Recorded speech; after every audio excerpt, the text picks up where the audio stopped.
Hello, कैसे आप सभी लोग। द पॉलिटिकल मास्टर में एक बार फिर से आप सभी का स्वागत है। इस वीडियो में हम गृह विज्ञान यानी होम साइंस का जो 13 मार्च को पेपर है उसका एमसीक्यू कंप्लीट सॉल्व करने वाले हैं।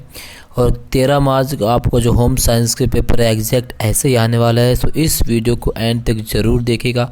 चैनल पर नए हैं तो इस चैनल को ज़रूर सब्सक्राइब कर लीजिएगा और इसकी प्रैक्टिस ज़रूर करके कीजिए, क्योंकि इसी तरह से पेपर आपका होम साइंस का पूछा जाने वाला है। चलिए इस वीडियो को शुरू करते हैं।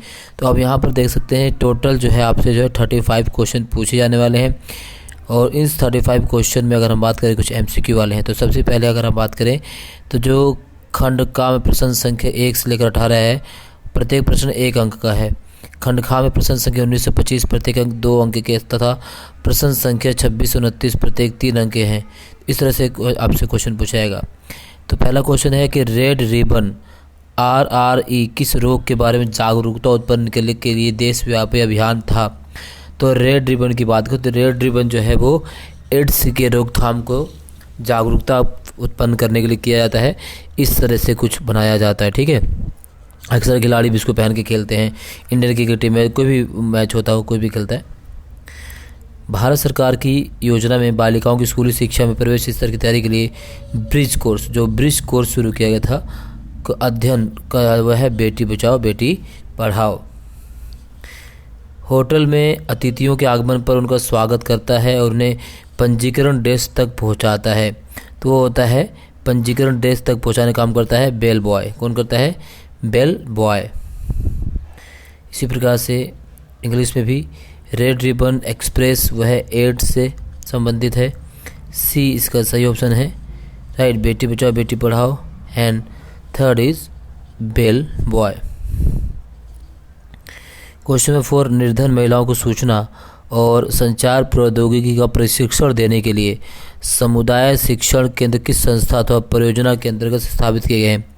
तो महिलाओं को सूचना संचार प्रौद्योगिकी का प्रशिक्षण देने के लिए समुदाय शिक्षण केंद्र है वो है नार्को परियोजना के तहत स्थापित किया गया है। दृश्य व्यापार डिजाइनर किसके लिए जिम्मेदार होता है। तो दृश्य व्यापार डिजाइनर जो है दुकानों में सामान व्यवस्था पुतलों को आकर्षण से सजाना। तो सी इसका सही है। दिए गए चित्र में हस्तशिल्प को पहचानिए और उस राज्य का नाम बताइए जहाँ ये लोकप्रिय है। तो ये हस्तशिल्प है किसकी है? कर्नाटक की चन्नपट्टन की मूर्तियाँ। कर्नाटक की चन्नपट्टन की मूर्तियाँ, ठीक है। इसी प्रकार से इंग्लिश मीडियम भी वो है नाको सी एंड 6 का जो आंसर है वो है चन्नपट्टन की डॉल्स ऑफ कर्नाटका। ए इसका सही आंसर है। चॉइस किस देश के उपभोक्ता संघ का प्रकाशन है। तो चॉइस जो है ऑस्ट्रेलिया का। किसका है? ऑस्ट्रेलिया का। निम्नलिखित में से कौन सा सफल उद्यमियों का लक्षण नहीं है। तो सफल उद्यमियों के लक्षण नहीं है वह है जोखिम नहीं उठाना, ये लक्षण नहीं है। निम्नलिखित का मिलान करने, देखो यहाँ पे सभी को मिलान करने के लिए दिया गया है। क्रेच क्या होता है, आंगनवाड़ी क्या होता है, टोडलर क्या होता है, प्रारंभिक बाल अवस्था क्या होती है। तो प्रारंभिक जो बाल अवस्था होती है वो जन्म से लेकर 8 वर्ष तक होती है। आंगनवाड़ी अगर हम बात करें तो बच्चों की वैकल्पिक देखभाल। इस तरह से आपको इसको मिलान करना है। शिशु केंद्र क्या होता है, ठीक है। तो शिशु केंद्र जो होता है बच्चों की वैकल्पिक देखभाल होता है। आंगनवाड़ी अगर हम बात करें तो वो 2 से 3 वर्ष। प्रारंभिक बाल अवस्था ये हो गया टोडलर ICDS, ठीक है। इस तरह से सवाल पूछा जाएगा आपसे मिलान करने के लिए। अब ये देखिए क्वेश्चन नंबर 10 क्या है? हॉलमार्क। तो हॉलमार्क कहाँ होता है। तो हॉलमार्क सोने और चांदी के भूषण पर होता है। वुल मार्क किस पर होता है। तो वुल मार्क जो होता है कंबल पर होता है। ISI मार्क किस पर होता है? विद्युत उपकरण पर होता है। और सिल्क मार्क किस पर होता है? रेशम साड़ी पर होता है। इस तरीके से, ठीक। ऐसे ही आपका इंग्लिश मीडियम में choice is a publication of which country consumer organization वो है Australia. Note taking risk and creche Anganwadi toddler early childhood same इसी तरह से है। ये सारी चीज़ें आपको करनी है। इसको प्रैक्टिस ज़रूर करके जाइए, इससे संबंधित क्वेश्चन आएंगे पेपर में। हॉलमार्क जो है वो है किससे है? Gold and silver. Wool mark जो है वो किससे आता है? ब्लैंकेट से। ISI mark electrical goods. और सिल्क जो है सिल्क साड़ी। एक फ्रॉक में दोहराना निम्नलिखित में से किन तरीकों द्वारा प्राप्त किया जा सकता है। नोरा क्यूब्राल के अनुसार विकास संचार शब्द का क्या अर्थ है। तीसरे से क्वेश्चन आपको करना है सारे। देखिए क्वेश्चन नंबर 13, फिर इधर से 11, 12, 13 क्वेश्चन पूछा गया है एंड केस स्टडी से क्वेश्चन पूछे गए। अब इसको पढ़ना है 14 से लेकर 18 तक जो है केस स्टडी है, इसको कंप्लीट पढ़कर आपको इसका आंसर यहाँ पर देना है। इसी प्रकार से केस स्टडी क्वेश्चन आपके पेपर में आएंगे। यह आश्वासन की भोजन मानव भूख के लिए स्वीकार्य क्या कहलाता है? बाजार में संसाधित खाद्य पदार्थों की बढ़ती उपलब्धता के लिए कौन से कारक सहायक नहीं है? तो इसको जो है अनुच्छेद उसको आप ज़रूर पढ़िएगा, उसके बाद इसका आंसर खुद से देखिएगा।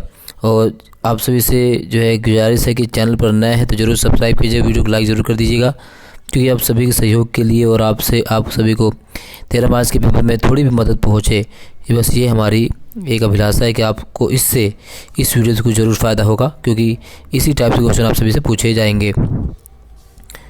ठीक है, सारे क्वेश्चन यहाँ से दिए गए हैं सारे। इसी प्रकार भारत सरकार ने खाद्य सुरक्षा और मानक अधिनियम किस वर्ष में लागू किया? तो भारत सरकार ने खाद्य सुरक्षा और मानक अधिनियम 2006 में लागू किया। बी इसका सही आंसर है। खाद्य संक्रमण निम्न से किस कारण से उत्पन्न होता है? तो ये खाद्य संक्रमण किस लिए उत्पन्न होता है? तो भोजन में ढके बाहर रखना, कच्चे माल साफ करना, इस तरह से आपको देखना है। निम्नलिखित में से कौन से भोजन की भौतिक संकट नहीं है? इधर सब देखिए क्वेश्चन में 19 2 नंबर वाले हैं, 20 फिर 21, ये सारे क्वेश्चन यहाँ से पूछे गए हैं। राइट, तो ये सभी क्वेश्चन आपको प्रैक्टिस करने हैं।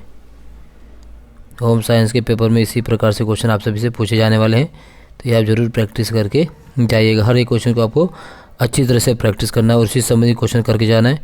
और अगर आप इन सभी क्वेश्चन के साथ साथ और सभी क्वेश्चन प्रैक्टिस कर लेंगे तो डेफिनेटली आप जो है 70 आउट ऑफ 70 होम साइंस में ज़रूर लेकर आएंगे। प्रैक्टिस करना बहुत ज़रूरी है, बिना प्रैक्टिस के आप नंबर नहीं ला सकते हैं। तो इस तरह से आपको इन सभी क्वेश्चन को यहाँ पर देखें तो क्वेश्चन 28, 29, 30 जो 3 नंबर वाले क्वेश्चन है, 5 नंबर वाले क्वेश्चन है, इन सभी को आपको क्या करना है? प्रैक्टिस कर लेने हैं। सभी क्वेश्चन का आप स्क्रीनशॉट ले सकते हैं।